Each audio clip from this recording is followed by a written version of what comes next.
Guys, welcome back to my YouTube channel. दोस्तों, बात करेंगे हम बीपीएससी टीआरई 2.0 नई शिक्षक भर्ती को लेकर के। बीपीएससी टीआरई 2.0 का जब से एग्जाम समाप्त हुआ है, रिजल्ट आना स्टार्ट हुआ है, तब से नए नए नियम जो है लगातार बनते आ रहे हैं। और अभी तक आज की इस अपडेट में आपको बताएंगे कि बीपीएससी के चेयरमैन का जो नया बयान आया है वो क्या चीज़ आया है, उनके द्वारा एक ट्वीट किया गया है और उस ट्वीट में क्या अपडेट दिया गया, सारा अपडेट जानेंगे। रिजल्ट, टीवी अपडेट, बड़ा झटका।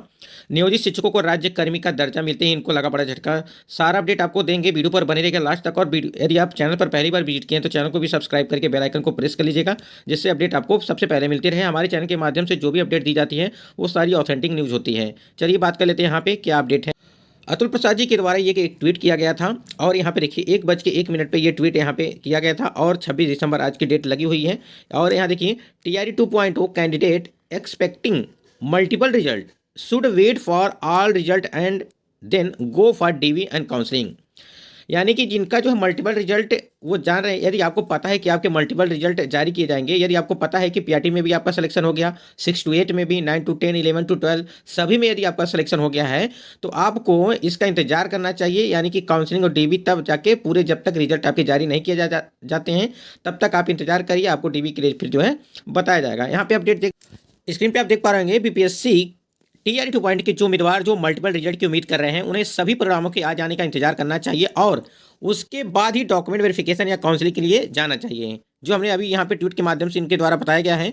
उसके बाद यहाँ देखिए कि बिहार लोक सेवा आयोग के चेयरमैन अतुल प्रसाद ने मंगलवार को कई भर्तियों का उलझन दूर कर दी। उन्होंने कहा कि बीपीएससी टीआरई 2.0 के जो उम्मीदवार जो मल्टीपल रिजल्ट की उम्मीद कर रहे हैं उन्हें सभी परिणामों को आ जाने का इंतजार करना चाहिए और उसके बाद ही डॉक्यूमेंट वेरिफिकेशन काउंसलिंग के लिए जाना चाहिए।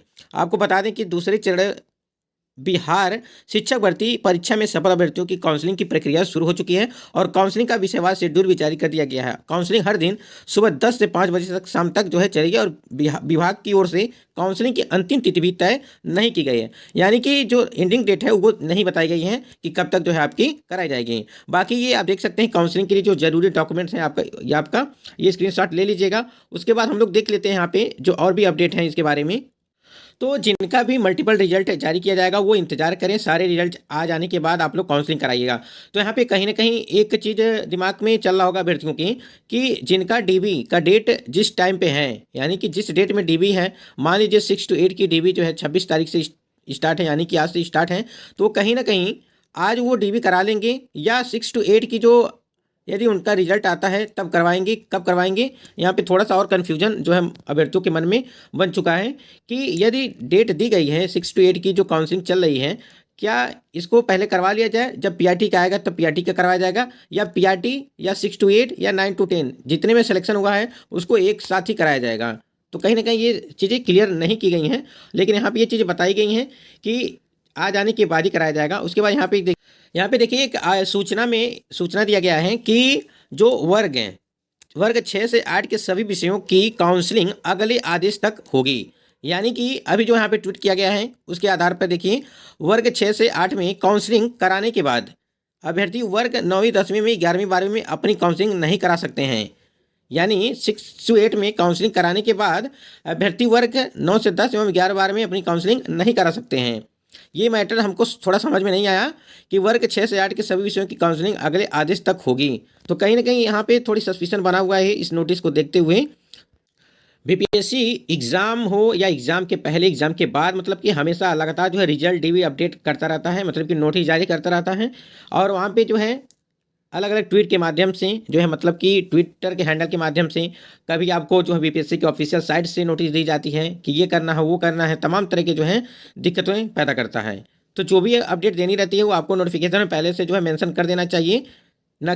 यहाँ पे हम लोग बात कर लेते हैं बीपीएससी टीआरई 2.0 में कर देंगे बड़ा खेल और नियोजित शिक्षकों को राज्यकर्मी का दर्जा मिलते ही इनको लगा बड़ा झटका। यहाँ पे देख लेते हैं कि नियोजित जो शिक्षक हैं, जो उनको राज्यकर्मी का दर्जा दिया गया है, उसके बारे में क्या अपडेट।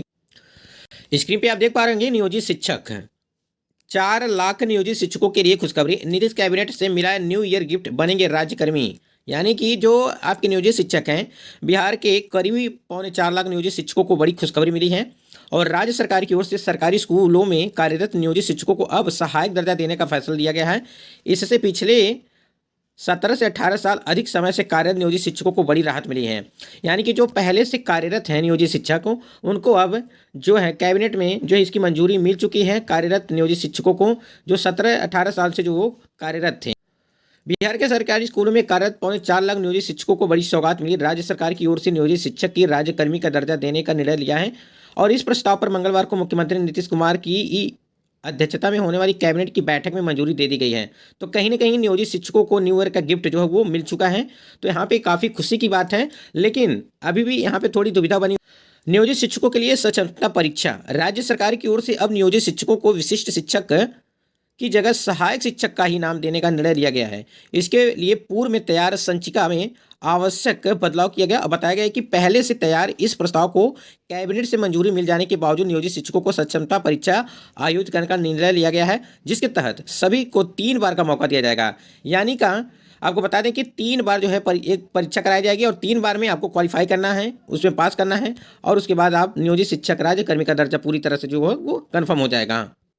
छुट्टी के दिन प्रस्ताव दिया गया अंतिम रूप। दूसरी तरफ जिन नियोजित शिक्षकों ने बीपीएससी परीक्षा पास कर ली उन्हें परीक्षा देने की जरूरत नहीं होगी। इसके अलावा 17 से 18 वर्षों से कार्यरत शिक्षकों को वरीयता का भी लाभ मिल सकता है। सूत्रों के मुताबिक शिक्षा विभाग की ओर से सोमवार को क्रिसमस की छुट्टी के होने के बावजूद इससे संबंधित प्रस्ताव तैयार कर लिया गया था और मंगलवार को कैबिनेट की बैठक में इस प्रस्ताव पर जो है अंतिम निर्णय ले लिया गया है। तो कहीं ना कहीं यहाँ पे काफ़ी खुशी की जो है माहौल है, यानी कि जो भी नियोजित शिक्षक है राज्यकर्मी का दर्जा, उनको 3 जो है परीक्षाएं हैं, उस परीक्षाओं में एक बार उनको क्वालिफाई करना है और उसके बाद से जो नियोजित शिक्षक राज्यकर्मी का दर्जा पूरी तरह से उनको मिल जाएगा और उनको जो है एक नियोजित शिक्षकों को लंबे समय से था इंतजार। नियोजित शिक्षकों को इस फैसले का लंबे समय से इंतजार था। बताया जा रहा है कि जल्द ही शिक्षक विभाग की ओर से सक्षमता परीक्षा आयोजित की जाएगी और इसके बाद ही नियोजित शिक्षकों को राज्यकर्मी का दर्जा वो दे दिया जाएगा। यानी कि बहुत ही जल्द वो परीक्षा जो है कराई जाएगी और उसमें जो पार्टिसिपेट जितने भी राज्यकर्मी के मतलब कि नियोजित शिक्षक हैं वो पार्टिसिपेट करेंगे और क्वालिफाई करेंगे। उसके बाद से उनको जो है राज्यकर्मी नियोजित शिक्षकों को राज्यकर्मी का दर्जा दे दिया जाएगा। तो यहाँ पे कहीं ना कहीं नियोजित जो शिक्षक थे उनको राज्यकर्मी का दर्जा जो है मिलने वाली है। और यहाँ पे बता दें आपको कि लगभग 23,000 24,000 के आसपास जो नियोजित शिक्षक टीआरई 1 में सम्मिलित हुए थे उनको 24,000 तक, जहाँ तक हमें ज्ञात है कि 24,000 तक जो है शिक्षक उसमें जो है सम्मिलित हुए थे और उसी की जो है मांग चल रही थी। और जो भी और पहले से उस भर्ती में सम्मिलित हुए थे टीआरई 1 में या टीआरई 2.0 में भी सम्मिलित हुए हैं। इस तरह से कहीं ना कहीं यहाँ पे अभ्यर्थियों की मांग थी कि जो नियोजित शिक्षक हैं उनको पहले हटा करके जो फ्रेश कैंडिडेट हैं उनको जो है ज्वाइनिंग कराया जाए, फिर जो उनको बाद में ज्वाइनिंग कराया जाएगा। तो इसकी वजह से जो वो जिन सीटों पर यदि उनका चयन हो गया होगा वो सीटें कहीं ना कहीं एक तरह से जो है वो पूरे सीट पे उन्होंने कब्जा कर लिया और जो है नए जो फ्रेश कैंडिडेट हैं वो कैंडिडेट यहाँ पे बाहर हो गए। और जो आपको बीपीएससी टीआरई 2 पॉइंट है, यानी कि या तो वो एमआर सीट दें, यानी कि वो एमआर सीट जारी करें किया जाए ताकि अभ्यर्थी चेक करके संतुष्ट हों, यानी कि सेटिस्फाई हों, या फिर रिजल्ट जारी किया जाए। यानी कट ऑफ ज़्यादा मार्क आने के बाद भी जो जिनका सिलेक्शन नहीं हुआ है वो कहीं ना कहीं ओएमआर सीट की जो है वो इंतजार कर रहे हैं, या तो वो रिजल्ट दे या ओएमआर सीट जारी करें। भाषा अर्हता के अंक को उन्होंने समाप्त कर दिया, शून्य कर दिया, जिससे बहुत सारे अभ्यर्थी जो है इसको लेकर के प्रभावित हुए और पूरी सीट खाली जाने होने की। हमने अभी सीटों का ब्यौरा आपको दिया था सुबह और उस सीटों के ब्यौरे में बहुत सारी सीटें अभी खाली हैं, कई हज़ार जो सीटें खाली बची हुई हैं। तो कहीं ना कहीं वेटिंग लिस्ट जारी कर दिया जाए जिससे जितने भी कैंडिडेट बचे हुए हैं जिनका 1 या 2 नंबर से रुका हुआ है वो सारी चीज़ें क्लियर हो जाएँ।